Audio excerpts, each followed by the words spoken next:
ঘুষ নেওয়ার দায়ে মৃত্যুদণ্ড হল চীনের সাবেক কৃষিমন্ত্রী তাং রেনজিয়ানের। 28 সেপ্টেম্বর চীনের জিলিং প্রদেশের।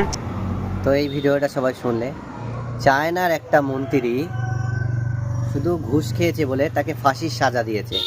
আর আমাদের দেশে যদি কোনো মন্ত্রী ঘুষ খায় ধরা পড়ে, তাকে জামায় আদর করে জেলে রেখে দেয়। তো আমি সুপ্রিম কোর্টে যারা জজ আছে তাদেরকে বলতে চাই যে আপনি একটু চায়নায় যাও, চায়নায় গিয়ে ট্রেনিং নিয়ে আসো। সাধারণ মানুষের জনগণের টাকা মন্ত্রীরা গাঁড় মেরে দিচ্ছে, কোথায় 100 কোটি কোথায় 200 কোটি যখন ধরা পড়ছে জেলে যাচ্ছে, তাদেরকে জামায় আদর করছে। আমাদের ইন্ডিয়ান আইন ব্যবস্থা, আমাদের ইন্ডিয়ার যে নেতা মন্ত্রীরা জেলে যায় তাদেরকে আইন মানে এত সুন্দর জেলে মানে রাখা হয়, মনে হয় জামায় আদর করে। তাদের ফাঁসি টাসি কিছু হয় না, আবার বেরিয়ে আসে, আবার সে রাজনীতি করে। তো আমাদের এখানে জজ একটা ঘুষখোর, কালেক্টর একটা ঘুষখোর, আইপিএস একটা ঘুষখোর, মন্ত্রীরা একটা ঘুষখোর, আর সাধারণ মানুষ যে জনগণ তাদের ট্যাক্সের টাকার গান মেরে ফাঁক করে দিচ্ছে এইসব বড় বড় অফিসার, বড় বড় সরকারি মানে মন্ত্রীরা।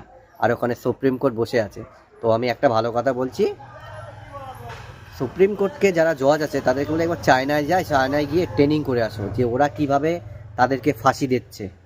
সাধারণ একটা মানুষ, একটা সিম্পল মানুষের কথা বলছি, সারা দিন কাজ করে রোদে গাঁড় ফেটে যায়, মাত্র 500 টাকা ইনকাম করে সে সংসার চালিয়ে তার থেকেও সরকার আবার ট্যাক্স নেয়। সেই ট্যাক্সের টাকায় কোনো উন্নয়ন করবে, কোনো ভালো কাজ করবে তা না, সেই ট্যাক্সের টাকা মন্ত্রীরা গাঁড় মেরে দেবে। এটা হলো আমাদের ইন্ডিয়ান ল, আর এটা হলো আমাদের ইন্ডিয়ার আইন। আমাদের ইন্ডিয়ান, আমি একটা কথা বলছি, 90% মানুষ ইন্ডিয়ার যে আইন ব্যবস্থা ঘান্না করে। আমিও নিজে ঘান্না করি, আমি কিন্তু আইন পড়ি, আইপিসি, সিআরপিসি, এই যে সেকশন নিয়ে অনেক কিছু জানি। তারপরে যে অনেক কিছু আস্তে আস্তে আমি পড়াশোনা করি, আমার নিজেরই ঘান্না লাগে যে এরকম। The police needs to arrest the corrupt government officials and then the courts need to punish them. अगर कानून से कुछ नहीं हो रहा है तो किसी को तो कुछ करना पड़ेगा ना।